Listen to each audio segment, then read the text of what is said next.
કે મિત્રો good morning અને જય શ્રી કૃષ્ણ। તો નવા દિવસની શરૂઆત આપણે કરી દીધી છે। મસ્ત નાહી ધોઈને રેડી થઈ ગયા, ચા પાણી નાસ્તો ને બધું ઓવર થઈ ગયું છે। ભગવાનના દર્શન આપણે અહીંયા જ બેઠા બેઠા કરી લીધા ને ભાઈ મેં કીધું લાવો તમારા જો વિડીયોમાં વાત કરી લઈએ। અને આપણને મહાકાલેશ્વરથી કડું આવ્યું હતું તો પહેરી લીધું છે હવે, કારણ કે હાથ ખાલી ખાલી લાગતો હતો। પહેલાં રાખડી હતી એની પહેલાં એક દોરો હતો તે બધું ખાલી હતું, એટલે હવે અત્યારે આ પહેરી લીધું છે। આવું કંઈક કડું છે મહાકાલેશ્વરનું મસ્ત મજાનું, તો બસ એ પહેરી લીધું છે। પ્રસાદ તરીકે આવ્યું હતું તો પ્રસાદ ગ્રહણ કરી લીધો છે। અને ચલો તો હજી રસ્તામાં આપણે રિપોર્ટ કરાવવા હાથમાંથી લે ખબર નહીં, તો રિપોર્ટ કરાવવા જાય ને પછી આપણે ઓફિસ જશું। એટલે ચલો રિપોર્ટ કરાવીને ઓફિસ જઈને પછી આપણે મળીએ। અહીંયા હું લખું કાર્તિક નામી કાફી હે। કોણ હતું આયા મારા ટેબલ ઉપર તે માર્યું છે, કોઈ બીજું કોઈ તો મારે નહીં। એમાં તારું નામ તો કોઈ નો જ મારે, તું જ તારું નામ લખ ને, બીજું તો કોઈ નો લખે તારું નામ।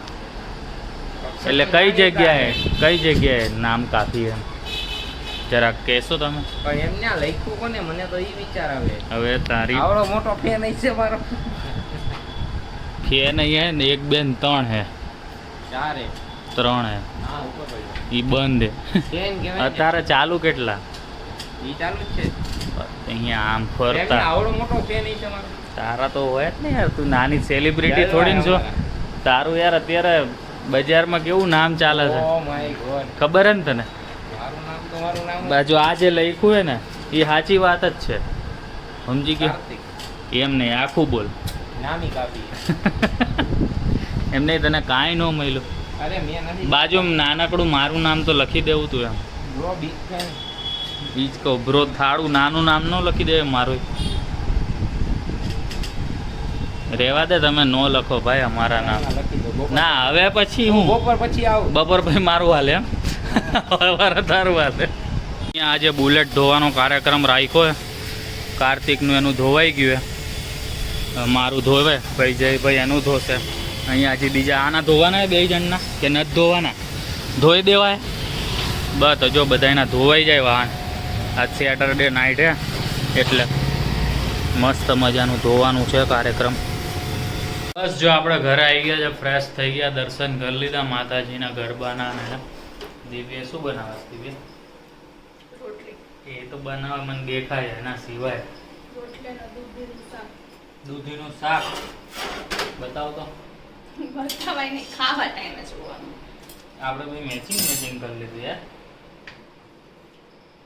દૂધીનું તો નથી લાગતું, કંઈક બીજું છે। જો તો ખોલ તો, દૂધીનું જ છે, મને અલગ ગરમ લાગ્યું યાર। પણ ગરમ હોય તો ગરમ જ લાગે। ખોલ ને કયું શાક છે જોવો તો ને। જમવા ટાઈમે જોયું જમવા ટાઈમે તમને તો બતાવ્યું હોય છે ને ચોકે, તમે જોઈ અમે લીધું। આજ બ્લોગ અંદર શૂટ કર્યો। શું વાત કરસ? અરે રે રે, તો તમને દર્શન કરાવી દઉં ભર્યો। તમારે દર્શન નહીં કર્યા હોય ને આજના, તો આજના દર્શન તમે કરી લ્યો મસ્ત મજાના ગરબાના।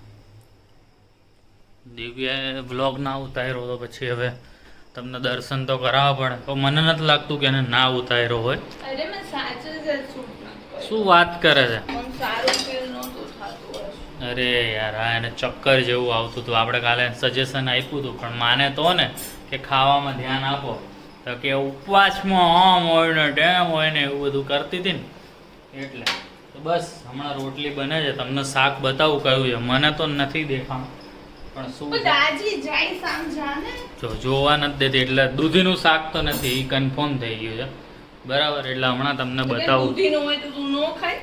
ના તો તે મને બતાવી દીધું હોય કે જો આ દૂધીનું જ શાક છે। આમાં છાલ પડી જો। આ તો એનો કંઈક બીજું તે ઉપયોગ કર્યો હોય છે, બાકી દૂધીનું શાક નહીં તો કન્ફર્મ હે। તમને આગળ બતાવું જો હું સાચો છું ખોટો।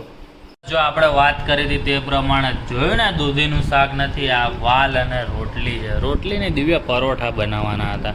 વાલના શાક જોડે પરોઠા હોય ને, આવું જ ન હોય। પણ આની જોડે પરોઠા હોય। 1 કિલો તેલ આમ પીતો જા અંદર, આમ 1 કિલો તેલ પી લેવું તારે।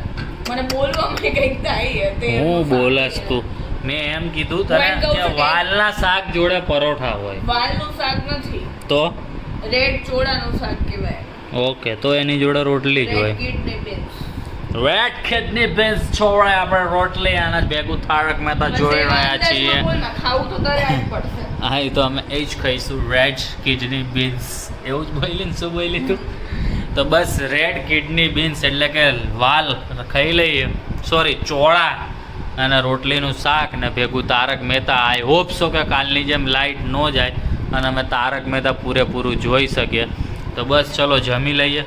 બસ જો આપણે ફ્રેશ થઈ ગયા. બહાર જવું હતું પણ અમારા કામવાળા આજે રજા ઉપર હતા એટલે પછી દિવ્યા આજે બહુ બધું કામ કર્યું, વાસણ ને બધું, એટલે થાકી ગઈ. અને પાછો એને ઉપવાસ છે એટલે પલંગ ઉપર ના સૂઈ શકે એવું બધું છે, એટલે એ તો મસ્ત બહાર જમીન ઉપર ગાદલામાં સૂઈ ગઈ છે. તો બસ હવે એ તો સૂઈ ગઈ તો હું વિડીયો એડિટ કરતો હતો, ખબર પડી કે ગુડ નાઇટનો વિડીયો બનાવવાનો તો બાકી રહી ગયો. મેં કીધું લાવ તમારી જોડે વાતચીત કરી લઈએ. તો બસ જો આજનો દિવસ આટલો નાનકડો મસ્ત મજાનો ગયો છે. તમને ગમ્યું હોય તો લાઈક કરી દેજો, શેર કરી દેજો.